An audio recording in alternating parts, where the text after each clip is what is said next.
So, I want to take some time to tell you guys about my journey and my weight loss and the struggles that I was faced with and the struggles that I overcame. And I want to tell you about how I use those tools in order to motivate and inspire people today. So, growing up, I'm the youngest of four. I was always the heaviest of all my sisters. They were all very athletic, very in shape, and very active. I was kind of the quiet one that kind of shied away from too much attention and really got into just kind of being by myself, and I kind of liked it that way. I really didn't notice that the weight had piled on until I got to be probably about 16, 17 years old, and I didn't know the first thing to do about trying to get it off. I had no knowledge of nutrition. I didn't know anything about what was good for me, what wasn't good for me, and of course didn't know anything about going to the gym. I remember times of asking my mom, am I fat? Do you think that this looks bad on me? Do you think I should lose some weight? And like any good mother would tell you, she said, no, you look perfect the way you are. I think you're adorable. You look fine. But deep down inside, I knew that she was just trying to make me feel good about myself. So I kind of just put myself in the category of bigger boned, whatever that means. So I kind of just thought that I'm going to just be the big girl my entire life, and really just kind of kept going down the same path that I was going. In high school, I was pretty heavy. I definitely wasn't one of the popular girls. I was into marching band and really kind of hung around the same kind of nerdy friends. And I just remember summer band camps when it was hot. I live in Alabama, so the heat is just scorching. I remember times where I couldn't even stand still without fainting because I had so much weight on me and the sun was just too much and I wasn't active, wasn't eating right. So all those different components kind of weighing in, it just made me really, really unhealthy.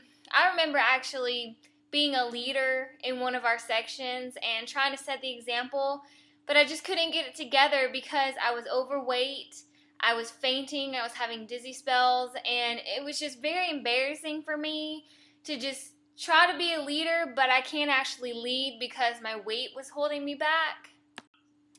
So once I got out of high school, I went right straight into college and just kind of dove headfirst into my academics, and that required a lot of my attention, so needless to say, I really didn't think about anything else rather than school, much less my weight, what I was eating, trying to work out, anything like that. My head was just definitely in the books, and that's where it stayed. So definitely I gained weight in college. That freshman 15 actually turned into more like a freshman 30 for me, and I really didn't realize it, and now I'm looking back, and it's pretty embarrassing how I let myself get that way. So I met my now husband in college at one of our little retail jobs that we were working at the time. And as with any woman, you kind of get comfortable in a relationship and you kind of just put different things on the back burner, my health being one of them. So my highest weight when I was with him was, 186 pounds. I'm 5'2". So 186 pounds is a lot for someone of my height. So realizing that I was 186 pounds, it finally sank in that I really needed to turn things around and I really needed to try to get this weight off me. And that whole I'm big bone thing kind of went out the door. That's definitely not true. So I picked myself up and I joined a local gym and I got myself a trainer and I started working out with him, and it really smacked me in the face how out of shape I was. I could barely do any type of cardio. I definitely couldn't even run a quarter of a mile. I still remember the time when I could not run a quarter of a mile without just gasping for air and just needing to stop and sit down. So I got me a trainer and I started working out with him. I didn't really see any progress to the begin, but that was my fault because I wasn't eating what I was supposed to. I kind of was working out, and then I'd go home and I would just eat back all the calories that I just burned. So needless to say, I was not creating any sort of deficit in my calorie intake, so I really didn't see any results with my trainer. So about a year passes by, and I quit my trainer, and I thought to myself, I can just do this myself. I can work out on my own, and I can hold myself accountable. Well, that didn't happen. I plateaued at about 164 pounds for about 2 years, and I thought, that's where my body's going to rest. That's where I'm going to be, and I'm just going to live with being 164 pounds. Well, that lasted about 2 years, and I ended up finding a local Groupon for a gym here in town, and it was a boot camp style gym. Lots of cardio, lots of body weight stuff, and things like that. So I got my best friend. We decided to do it together, and we joined this gym. In about a matter of 4 or 5 months, I lost about 40 pounds just from, I loved being there. I worked out twice a day because I love the style of workouts. So the weight just kind of just came off. So I told myself with this boot camp and this weight loss and losing 40 pounds that I was going to keep it off for good. So along with the weight loss and the exercise routine that I had developed, I devised a nutritional plan for myself.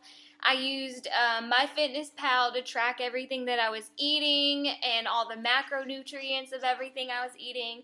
And that really, really made a tremendous difference in my body composition.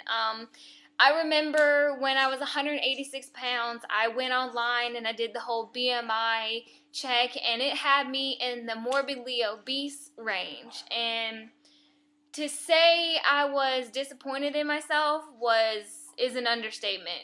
So fast forward to now, I am 125 pounds. I've lost about 63 pounds.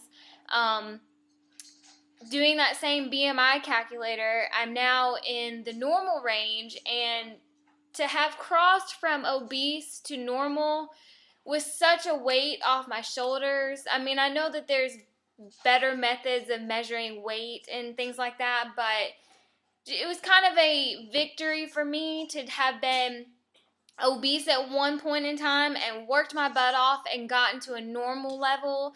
So it definitely encouraged me to keep going and keep doing this.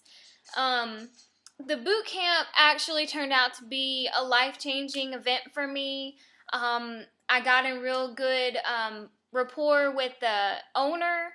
He even let me start training some classes in the evening, so I would work out twice a day, and then I would teach a class in the evening. So I really discovered a passion of mine, and that's personal training. And honestly, if I had not been overweight and had the struggles that I had and stumbled upon this Groupon and this gym, I definitely don't think that I would be pursuing personal training nowadays.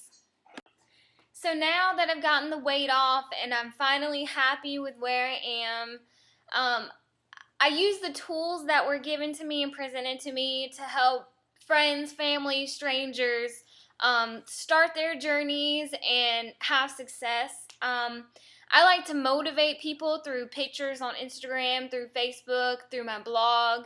I just really get a sense of a high helping people and knowing that they may look to me for motivation, because I understand how hard it is to begin a journey like this and to look at yourself in the mirror and realize that this is not what I want for myself, and I want to be healthy. I want to live a long life.